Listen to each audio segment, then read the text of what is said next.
Hey guys, and welcome back to my channel. So I am finally filming a long-awaited video request, which is how we managed to save up for this house at such a young age. So I've been putting this off for a while now because first of all, there's so many tips to go off and I had to just like sit down and write them all down, and secondly, it is different for everyone and everyone's circumstance, so I will kind of get into that a bit later on, but I don't want to make it sound like it was like an easy task, because I know for a lot of people it can be, buying a house can be one of the hardest tasks that they've ever done. So I just don't want to feel like I'm rubbing it in anyone's face because of our age or anything like that. But yeah, I just thought this might be helpful for some people and I thought I'd share my tips with you. So if you guys want to hear how Andy and I saved for our first home at 24 and 26, then just keep watching. Okay, so the first thing I want to recommend is this book, which I think a lot of Australians have probably heard about, to be honest. But Barefoot Investor is one of the best books both Andy and I have ever read. I've actually read it a couple of times now because it's just so good. I actually think he might have a second one as well, so I should look into that. But definitely get your hands on this book if you don't know that much about money, or you just really want to learn how to be smart with it and save your money, because this is where we learned everything. And yeah, highly recommend this book. Alright, so now I've written down a couple of things, but not that much because I always go off on a tangent anyway. But the first one is to track your spending and work out a budget. So obviously, you know, the first step should be to see how much money you accumulate each week or each month, and also how much money goes out of that you have to spend. So I have my little journal here. I'm obviously not going to show you guys like how much I make or like what we spend our money on, because that'd probably be a little bit too personal. Okay, so I like to work things out in monthly like payments, because our rent was due on a monthly basis, and a lot of things actually are due on a monthly basis, like a phone bill or a car payment or anything like that are usually bi-monthly. But obviously if you pay things bi-weekly, then just work it out for that situation. But so I wrote down like what I get paid and what my expenses are. So I've written down what my rent costs, because obviously that was the biggest expense that we had. And then we obviously have our internet payment, our electricity bill, our water bill. We have Netflix, which is not very much, but it still counts. Internet, my phone bill. I've kind of written down all of those things, and they're basically the things that I have to pay every month, and you have no choice about it. Basically, like all the bills. Obviously people have car bills, they have health insurance, they have college loans. There's so many things you can have, so make sure to write them down either bi-weekly or how much you spend monthly on those. And I would make up a separate bank account for those payments, the must-haves, you must pay payments. Well, the other two things I forgot to mention in the first one is my gym and my travel expenses, so my Myki card, or if you had a car it would be petrol. But kind of work out like what you averagely pay on petrol per month and add that into there as well. And obviously a gym membership or anything of that nature would also go into the like must-have expenses. And then in my other section I have my groceries, takeaway food, and like fun activity section, because they're things that aren't, obviously they're must-haves, but the price can change often, and it can change depending on how much money you have left in your account. So yeah, I basically work out what the average is on all of these things, how much I get paid weekly and monthly, and how much money I should technically have left over to save. Now, it's never really correct because the price that I have left over is quite a lot, and I never actually managed to save that much per month.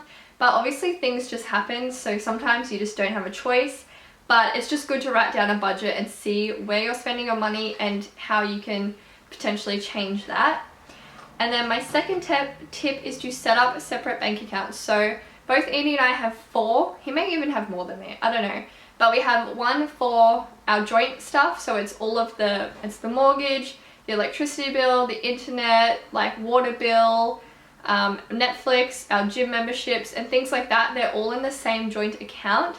And then I would also recommend setting up one for like your groceries and takeout for the week, because again, it's something that you can change. So say you only have $10 or $20 left over at the end of the week from your paycheck, then that is what you have to spend on takeaway. Like there's no point going out and spending $50 and like putting it on your credit card if you don't already have that money. Like it just doesn't make sense to me. So yeah, they're the kind of things you can change Obviously, some people spend like $200 on groceries a week, but it's something that you can make a little bit less if you don't have the money there. I don't know if that made sense, but yeah. So we set up 2 of those, and then I also have a spending one and a saving one. So for the spending, it's kind of like what you think you should spend per week or per month. So that's kind of just like on clothing or shoes or random things that you need. Like I need to buy like purple shampoo and those type of things. So I'll put a little bit of money from each paycheck into that account so that if I do ever need to buy anything, I can take it out of there because it's already like accumulated. And most of the time I don't touch that because I barely spend any money whatsoever. So it kind of means that when I do decide to spend money, I kind of have a bit more built up in a sense. Like the other day I went on like a $200 shopping spree, and I would never usually do that, but it's probably been accumulating for like a couple of months. So I was like, you know what, I need some summer clothes. So I like the idea of having a spending account so you don't go too overboard, because you can only spend what's in that account, but you also don't have to spend it at the same time, like if you don't want to. So there's that. And then the other one is for saving. So whatever you have left after putting each little bit away into the first 3 accounts, you put into your savings. The last bit you put into your savings. And I know there are companies, as this guy talks about in his book, like ING, you can set up, what are they called? Like savings accounts that have a high interest back on them. So you can put money in that account and it will accumulate a little bit of interest over time. And also some accounts you can't touch for a certain amount of time. Oh my god, my cat's. What is he doing? But yeah, I don't know a lot about that type of stuff because I don't have one of those accounts, so I don't really want to touch on that because, yeah, I don't really know that much. But I know you can open like higher interest accounts and save more money that way. Also, when it comes to the spending account, so things like your clothing, your shoes, or just like random items that you might want throughout the week or the month, I also suggest sleeping on it. So sometimes I get on the laptop and I go on a little website like ASOS or Boohoo or whatever, and I have a little scroll and I like add all these things into my cart, but I make sure that I wait at least 24 hours and sleep on it, because the next day you might wake up and you might just be in a different headspace. You might be like, okay, maybe I don't like that thing as much, or maybe I already have that thing, or maybe I just don't need it. So I definitely recommend like trying to wait to purchase things. Even if you're in the shop and you really badly want something, try and leave the shop, like go home, and if you still feel like it the next day, then go back and buy that thing. But most of the time you kind of get over it and you're just like, it doesn't matter, I don't need that thing. So that's kind of what I try to practice. If I ever like see a pretty pair of shoes that I want, I'll usually go home and then I'll be like, okay Brittany, you don't need that pair of shoes, when will you ever wear them? And that kind of thing. So just try and have a think about it and see if you really need that item of clothing, or that pair of shoes, or that pair of sunnies, etc. My third tip, technically it's kind of my fourth, is to pay off all your debts now. Obviously, again, a lot easier said than done. Some people have huge debts like car loans, student loans and that type of thing. And I don't mean pay off those. I don't mean pay off like your student loan, for instance. Nobody has like 50 grand sitting in their bank account to just like pay off their student loan. But if you have like a small car loan or anything like that, it's best to pay that off when you have the money instead of adding a mortgage on top of that. And also, I don't know if it's different for anyone else, but when Andy and I went to buy this place, he actually got told that he had to pay off his car payment, and that he wasn't allowed to have any more debt before they allowed us the loan for this house, if that made sense. So we didn't realize this at the time. We had just like saved what we needed to save and did not think about it. But that's just something to think about before you guys get yourself into a mortgage, because it's probably the most expensive thing you'll ever buy. So if you have like credit card debt, or like a car payment, or a phone debt or anything like that, like try and pay it off as quick as you can, so that once that's paid off, all the money that you do get, you can actually put away into savings. Because imagine if you had a car loan that cost you $700 every month. That's $700 less that you could be putting in your savings account to pay for your mortgage. So it's best to just pay it off, or better yet, don't buy something that you can't afford at the same time. So even with our mortgage, everyone was like, why are you buying an apartment, and why aren't you just like investing in a house? Like people are a little bit iffy about it.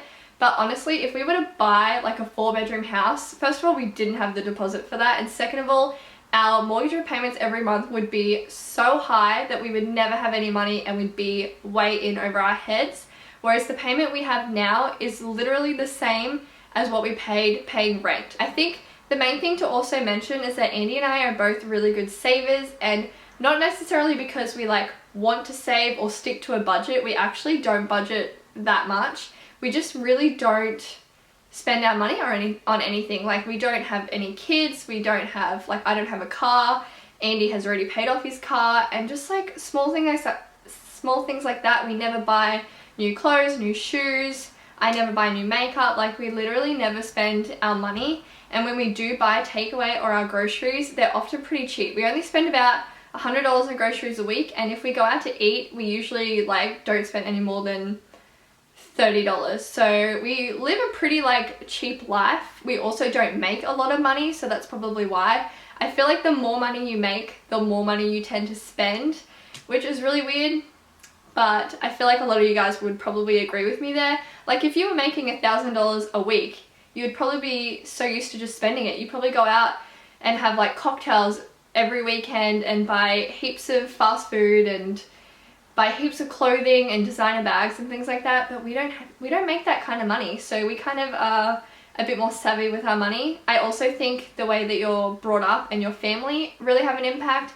Both of our families are very smart with their money and really good at saving. I think that both taught us a good lesson. I also wouldn't really call this a tip, but one thing I learned from Andy that I did not know before is the share market. I don't know enough to kind of talk about it, but I do know that it is something that if you do have a little bit of spare money, it's always good to invest in the share market. Obviously, you have to do your research and find a company that suits you and has like an income, like a progressive, I don't know. I don't know enough about the stock market. I just know that you can make some good money from having shares, but you also can lose it. It's basically like gambling, so it's kind of bad.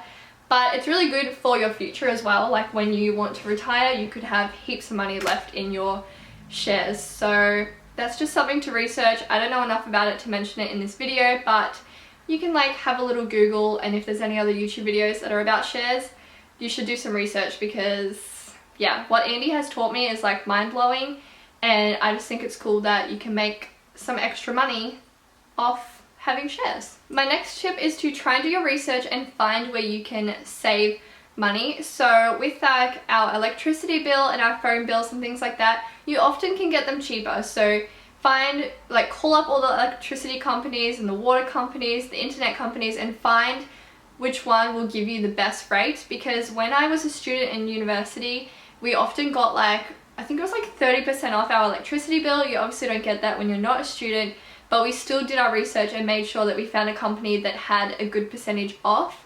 And same with like your mobile phone plans. I mean, not everyone has one, but mine and Andy's are both $100 a month, which is so expensive, and we could for sure get a plan that's less than that, but we obviously still have to pay off our phones at the same time, so we don't really have a choice. But there's definitely cheaper ones. One of my friends is on one that's like $30 a month, so just make sure you do your research and try and figure out where you can save big money. I feel like I've talked so much in this video, and I don't even know if I've covered all the points, but I've literally been talking for over 20 minutes now, so my bad. If you guys have any questions, leave them below, because I honestly don't know if I fully like answered everything, but I basically just suggest setting up 3 to 4 different bank accounts. You can also have joint accounts, because that just helps you be on top of things. You can open up a high interest savings account. You can buy some shares if you have a little bit of extra money. Try not to use a credit card / only use it for things that you can actually afford. But honestly, you would be surprised the amount of people who own credit cards who will purchase like a boat, for instance, that they literally can't afford, but they're like, whatever, I have a credit card. And to me, that just doesn't make any sense, because eventually you're gonna have to pay it off, and it's gonna have an interest rate. So I just don't see the point. If you don't have that money to spend, then don't spend it. But yeah, so try not to have a credit card. Try to pay off all your debts, especially before getting a mortgage, because it's going to be the biggest debt of your life. And yeah, just be a little bit smart with your money, do some research, have a look around, see where you can save money, even if it's the smallest amount, every little bit counts. And yeah, I hope this video helped some of you. I'm sorry if it was a bit jumbled. I literally feel so anxious filming a video topic about money. But if you guys did enjoy it, please give it a thumbs up for me. Please don't forget to hit subscribe if you're new to my channel and want to join my family. And I'll see you soon. Bye!